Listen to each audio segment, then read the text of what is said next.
Well, welcome back, Bulldog fans. After another big win, Liberty Bedford came in and we sent them home. Yeah. Coach, it was much respect to them coming in. They played hard, but thankfully we were able to come away with a 55-6 win.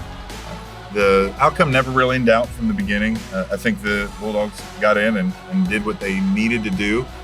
But today, whenever you watch us, we're going to look at a little bit about that win, but we're also going to look ahead. We're headed over to City Stadium to play the EC Glass Hilltoppers.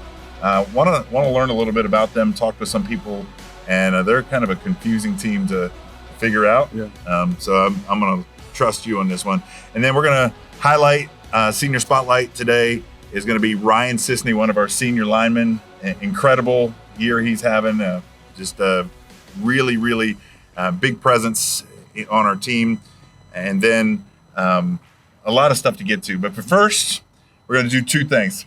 As always, we're going to talk about how to get tickets, especially when you're going over to City Stadium. You want to get them on GoFan, and then we've added a sponsor. Yeah. And we're excited to have Maddox Air and Electrical. They're part of the Bulldog Breakdown, and we're introducing. We brought it last week, but tell us a little bit before we do that. What's it like to have area companies come alongside of us for things like this? Yeah, as you look around our stadium, we have 38 corporate sponsors that have ad signs throughout. But then we've had multiple, we call major donor sponsors that have stepped up and really partnered with us in a significant way. And Maddox Electric has been one of them, and they want to sponsor the Power Play of the Week, and we started that last week, and we have another Play of the Week that we can show them here tonight.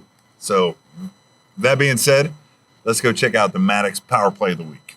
It's time for the Maddox Power Play of the Week, brought to you by Maddox Air, Electrical, and Plumbing, keeping your home running strong. Let's check out this week's big-time play. Maddox, let's get started. Late in the game versus the Minutemen, the Bulldogs faced a 2nd and 10 from their own 42. With several young Bulldogs on the field, freshman quarterback Jamison Chadwell lined up in the shotgun. The snap sailed right, rolling all the way back to the 27-yard line. But instead of giving up on the play, Chadwell made a heads-up move. He chased down the ball, keeping his eyes downfield. With defenders closing in, he spotted wide receiver Adam Markowski still battling in single coverage. From his own 20-yard line, Chadwell fired a perfect pass that hit Markowski in stride past midfield, marking a first down at the Minutemen 46-yard line. Never giving up on the play, Chadwell turned a broken snap into a huge gain. What a moment. That was your Maddox Power Play of the Week, brought to you by Maddox Air, Electrical, and Plumbing. When it comes to your home, Maddox says, let's get started.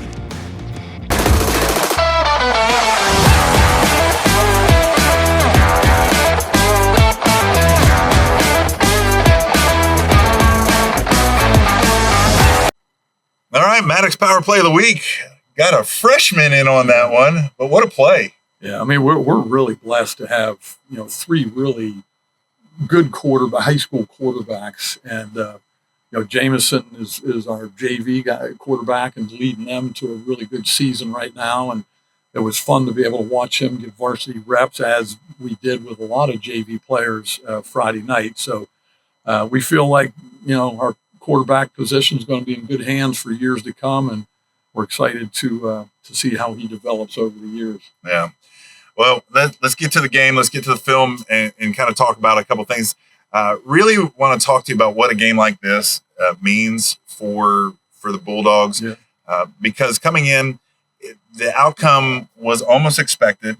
No disrespect to Liberty, but they've got it. They're growing in their program, right. And so. But you had, as you said, a lot of different players rotating. Quarterback, you just said, but several other places where Carter's keeping stats, and he's like, oh, I got to put a different number in there at this point. And the stat sheet is kind of long because a lot of people got in there. What's the value of giving multiple guys meaningful reps like this? The experience alone is something that when you feel it for the first time, there's whether the nerves or just the doubts that you're ready to play or play at that level. So, getting those boys out there in the field, letting them experience the crowd, experience the lights, experience, the speed of the game, it's extremely valuable. And, so we dress an additional 8 or 10 boys, coming up from the JV that night. And typically a 35-man roster was a 45-man roster last week. And, getting those many kids into the game was a little bit of a challenge, but I think when it was all said and done, everybody played, everybody had significant time where they could feel good about the involvement in the game. And I think that's going to pay dividends down the road. Just out of curiosity, you guys are up by a number of scores. I can't remember if it was 48-6 or already 55-6. And you do have several guys down the roster that are in. And so the ball does go in the air. Does the coach across the way understand that type of thing? Because some people say, why don't you just run it out the whole time? But if you got a new quarterback in that is playing JV, this is his time to get in varsity. Yeah. Is that an understandable thing? Absolutely. There's a lot of things that go into factoring how to play that situation out. A lot of times the other team has to join you in putting substitutes in as well. Right. So if they're still playing their first team and you're now putting your JV level kids in there, and all they're going to do is gang up on the run, you're going to be running into a brick wall. So, right. You've got to be able to use other methods of offensive plays that can move the sticks and keep possession of the ball, run the clock out, right. Which was ultimately the goal there. In no way were we trying to rub anybody's nose in it ever. It was just about being able to come up with the plays that were going to be there to be able to keep the clock running, and run the clock out. So, and really the passes we were throwing were play action passes that were little throws in the flat and stuff like that. It wasn't like we're throwing bombs down the field, right. So I think, the coach certainly understood and they had a lot of their starters still in the game, even at the end while we were playing JV kids. Right. So last thing really about this, in a blowout like this, something that you kind of expected, it's easy to focus on the final score, say 55-6, but what lessons do you give your team in this about how to win and even more, just what do they take away from this? One of the biggest things that I was really impressing upon our players Friday night is we were taking first team out, second team going in, third team going in. Our first teamers, the Ryan Sissneys and Easton Wares and the Gideons that were then on the sideline, for all 8 weeks now, that group that was on the field playing JV, younger second teamers, they were the ones cheering for the first team. Well, sure as heck now, we better flip the switch. And first teamers, you're now on the sideline. You better be showing enthusiasm and encouragement to those guys that are on the right. field. And I really felt like our kids did a good job of that and making them feel special and honored and so forth. So that was something that, it's an insignificant football lesson to be learned, but it's a good life lesson to be learned. So I was really proud of our upperclassmen and our first teamer guys that really were into the game all the way throughout. Yeah. So I hope and pray we get another opportunity down the road to experience something like that. But, it's rare that you get multiple games like that where you can play everybody in a high school season. Yeah, that's awesome. You spoke of Ryan Sissney. We're going to bring him in here for the Sideline Spotlight. But before he comes in here, anything you want to say about him as a player, a character? Yeah. Ryan is a fun kid to be around and a mature kid. You have those kids in life that are 17 years old or whatever that will sit down and carry out a mature conversation with adults almost as easily as he did with other teenagers, and Ryan's that type of kid. And every day in the hallway in school, in between periods, I'll go outside my office door and kind of patrol the hallway. And Ryan always happens to come by. And I mean, we'll sit and talk, stand and talk for a couple minutes before he goes off to class. And it's always, an uplifting kind of thing. It's always an encouragement. It's always got a smile on his face, and just a fun kid to be around, and just so thankful that he's been a part of our program over these years. All right, Bulldog fans, you know this guy. He's anchoring the line. He's up there making all kinds of chaos for other teams. Ryan Sissney, how you doing, man? Doing great, great. We're just talking last time I think you were here. You had a cast on your arm and healed up from all that last year. Tell me a little bit about your season. How do you feel your season is going? Obviously, you guys are undefeated, but personally, how's your season going so far? I think it's going good. I've been battling through a lot, so just fighting every day has been a big thing. Waking up every morning, like telling myself, let's do it, let's get it done. So I think everything's going good. Just leading these guys and doing my assignment and covering my end and helping other people do their end too, and just we're all working together and getting it done. That's awesome. You said something there that I kind of wanted to lead off with you. I've been watching, and Coach and I, we've talked. You've been a leader on the line this season, in and out of everything. What has been the key with some of these younger guys, some of these younger linemen? What's been kind of the key to help them perform at a high level? How are you leading these guys? So a big thing is encouragement, and some of the young guys that may mess up on an assignment. Some of them may try to lose their mind, but the main thing is trying to keep them settled down, keep them calm, cool, and collective, and don't freak out about anything. If you mess up, hey, it's okay. We'll get them on the next one, try to help direct them in the right path, what they need to go. Make the calls, make sure they know the calls so that I can direct traffic and get them going to where they're supposed to go. So the big thing is keeping them calm. That's awesome. I mean, that's really good because that's the kind of lesson that lasts for years to come. Coach, you and I have talked about him and just his leadership this year and all the stuff that he's navigated this year, and he's playing hard.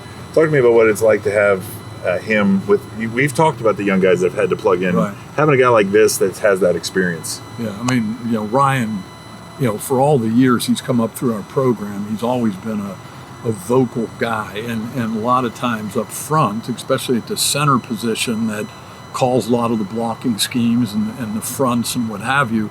I mean, you can't be a church mouse. You've got to be able to, project and communicate what we're seeing. And Ryan does a great job with that. He's now 2 years starting at center for us. And, he's always, as I said, been a vocal leader, but this year he's using the vocal leadership role in a manner that, taking those young kids under his wing, as he said, encouraging and getting them directed to be able to be efficient. And we've talked a lot about gelling together as an offensive line. I think Ryan is really the one that is pulling, like the Pied Piper. They follow behind him, and he gets that group playing together. That's great.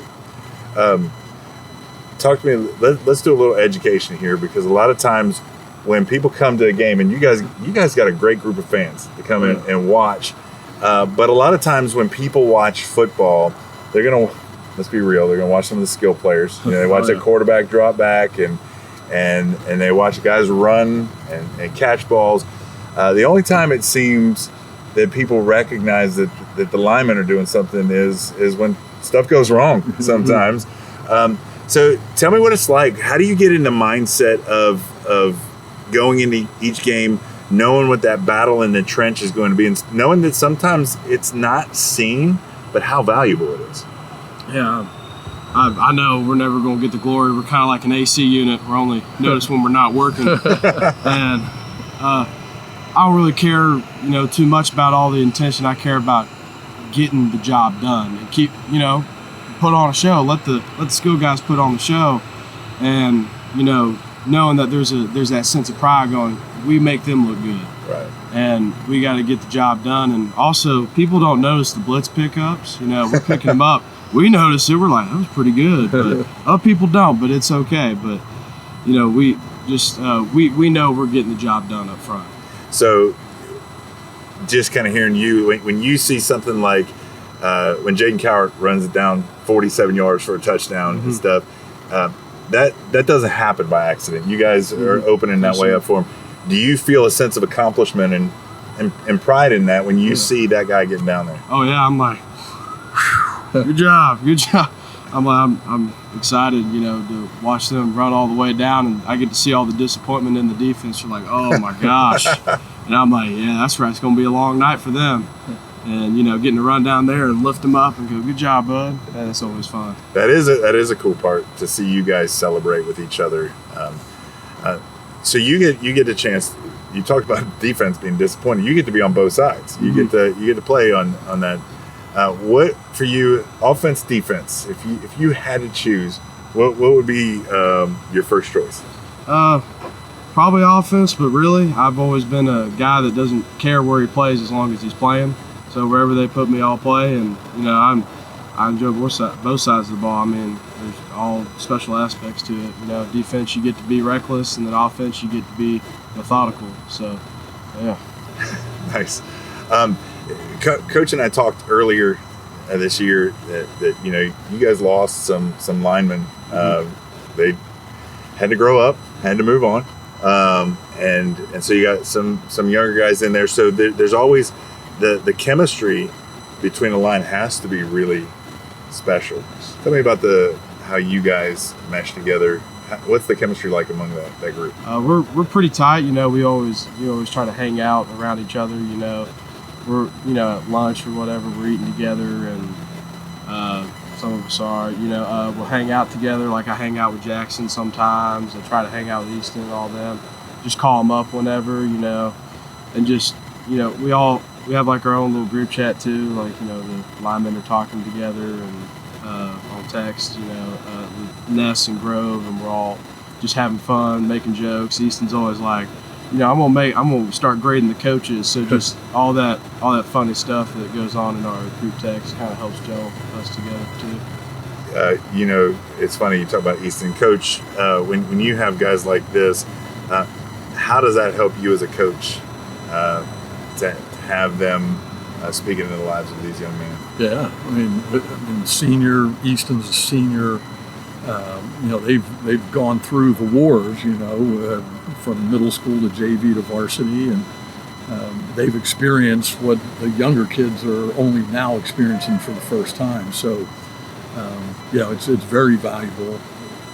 Ryan and Easton, you mentioned, are really high-level high school football players, and the kids that we have, the younger ones, aspire to eventually be an all-state center or all-state tackle, and so these guys have been great role models, and in the weight room, on the field, in the school, they're great role models for each of our kids in our program. Yeah, Brian, a lot of the guys that have come talk about how LCA football is more than just football. There is this sense of family, but how much faith plays into who this team is, the chemistry, and really the core of this team is faith in Christ. How do you see that in the locker room, and even as you guys play, how does having faith in Christ impact this team? There's a confidence knowing you're gonna mess up, but God still loves you. And most kids that play football, they base their happiness and emotions off how well they do. And I used to be that way, and you're going to be disappointed every time. But having confidence in God, like knowing you could have your worst game, God still loves you, and you can just turn the page. And also having faith in the whole team, it brings everybody together. Guys like Jackson Damon, who's been a huge encouragement to me through this season of my life. He'll come up to me and say, "Hey Ryan, can I pray with you real quick?" Just because he knows maybe I'm feeling down or something. And having guys that are just stepping up, praying for you and just spending a lot of time in prayer. I mean, I pray a lot, especially on game day. And, prayer, there's a lot of power in prayer. And just having guys that are in the locker room just going to step up and pray for you, that's a big thing. It plays a lot into it. It is. Last thing is this. Some of y'all don't get to see this, but this guy right here, he's so chill. I mean, he's just relaxed. He walks up, he'll give you a hug. Just as cool and calm. But there's something on the sideline, Coach. He's a little scary sometimes, and And I saw it. Carter and I were standing up in the booth this last game, and you walked over to the side and just, I mean, full energy. How do you go from, hey man, how you doing? like this, where I'm like, is it going to even pick up, to just like the energy that you bring? How do you get there? I've always been a passionate person, especially about this sport. And, you know, my dad's like, you're a nice guy off the field, and you're mean on the field. And I always have that switch that can turn on. And it's just, there's nothing quite like Friday nights and playing under lights and playing against a rival team and going at it. And just, I know energy is needed. You need somebody who's going to bring the energy. You want somebody that lifts everybody up and feed off that energy. So I was like, I mean, I'm loud, I'm crazy. Well, might as well be that guy. So, you know, and you got to be a little crazy to play the sport, and I think I'm a little crazy. That's awesome. Hey, look, Bulldog fans, here's a challenge for you this week. It is easy to keep your eyes on some of the skill players, what the quarterback's doing.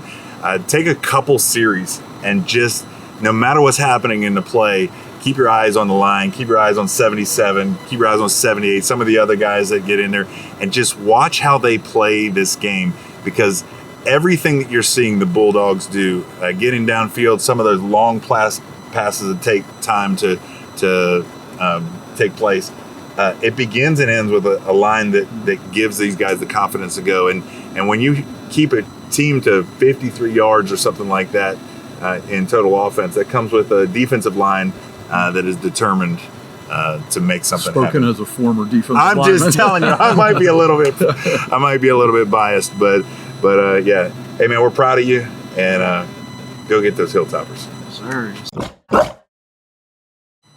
Well, like he said, Ryan Sissney's special, man. Yeah. It's fun to have a conversation with him, and he has depth, man, to sit and talk with him.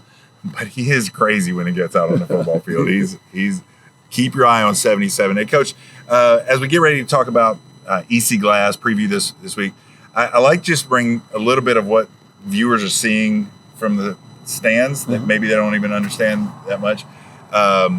As you guys are on defense, there's a tradition. Every time we get on third down, people in the stands are going to see boys raising their hands and doing this. And tell us a little bit, what does that mean? Like, what are you guys doing? Yeah, I mean, I think that started in some major college football programs used to do it. It means money down. Money down. That's where you make you earn your money. Earn your money. You know, those downs, the third and longs, get the defense off the field and put the offense on the field. That's where you earn your money. So that's what that is. You know, rubbing your fingers together like you got money. So you see them doing that. This is their call to cheer. Yeah, please. Yeah. That's them call to cheer. As we get towards EC Glass, we're in the thick of the Seminole District now. Yeah. EC Glass, a perennial powerhouse. Right. They're a mainstay in the conversation about who's going to win the Seminole. What does it again mean to you to be playing in this district and teams like EC Glass? Yeah. When my family first moved here 25 years ago, you know, EC Glass was the standard in many ways, and I can even remember, you know, we bring Dr. Falwell's name into our conversation a lot when we talk, and I was very fortunate to be able to get to know that man. And when I first came to LCA, and this was even back when LCA was still in the private school league, Dr. Falwell would talk about playing EC Glass one day and beating them, you know, just like he would say for Liberty University to play Notre Dame and beat them. That was always a dream of his as well. And he put the EC Glass LCA, you know, potential rivalry in the same vein. So from those days back then to now, you know, I've always looked at EC Glass as being one of the standard bearers in the Seminole District, and the rich history that they have. And, you know, we're really honored to be able to play them now year in and year out. And we've had some really good games with them. And, you know, typically they're meaningful. You know, the winner of this game is going to set themselves up to be in a position to make a run to the finish line and potentially win a Seminole District championship. So it's a huge game, and it's been that way every year since we've been in the Seminole District. It is really cool.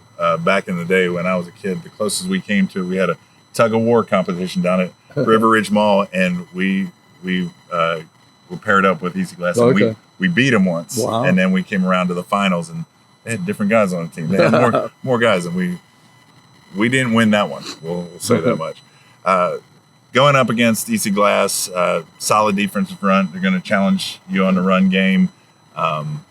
And obviously you've got a line that's going to push back on that. What are some of the challenges that you're going to face that we need to look for? Yeah, we've played some teams with some really outstanding athleticism, going all the way back to Salem.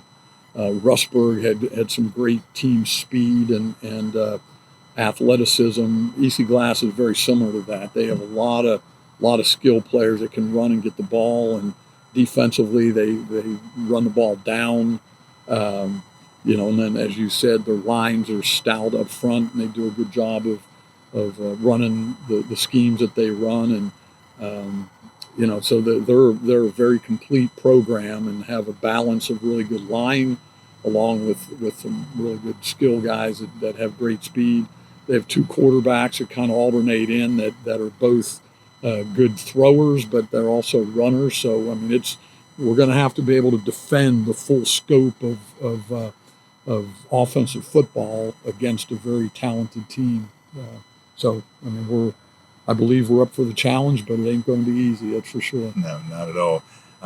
What is the atmosphere like for you when you're coaching in City Stadium? A very historic and really cool stadium to be in. Yeah, we love those kind of venues, and being able to have an opportunity for our kids to be able to play in that type of a venue, and the history that's there, and we just are very thankful again to be in the VHSL and being able to have crosstown rivalries just like this, and for the kids to be able to experience the energy that comes along with it. Yeah.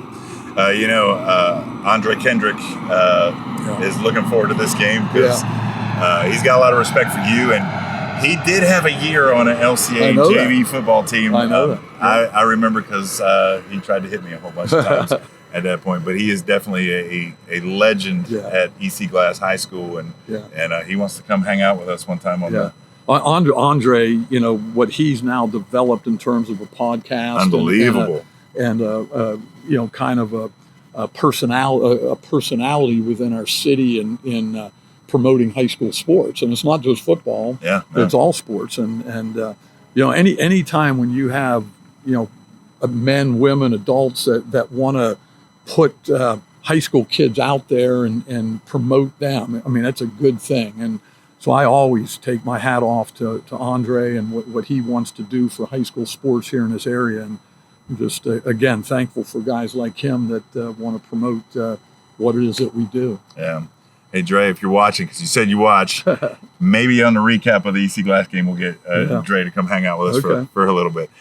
Coach, you got anything else you want to say before we get done? Again, we're coming down the home stretch, and we're in good position for sure, and we can continue to control our own destiny by winning games, and as long as we can continue to win, that could ensure us being a home field advantage like we were last year into the region playoffs and then into the state playoffs. So we need our fans to be following us, whether it's at City Stadium, whether it's here, wherever we play.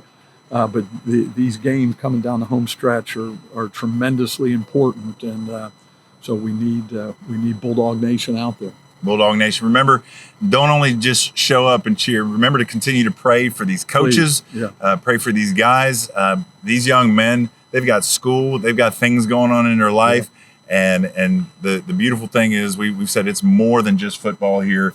We're seeing these young men grow up right before our eyes, and we're privileged to do it. Hey, get your tickets on GoFan.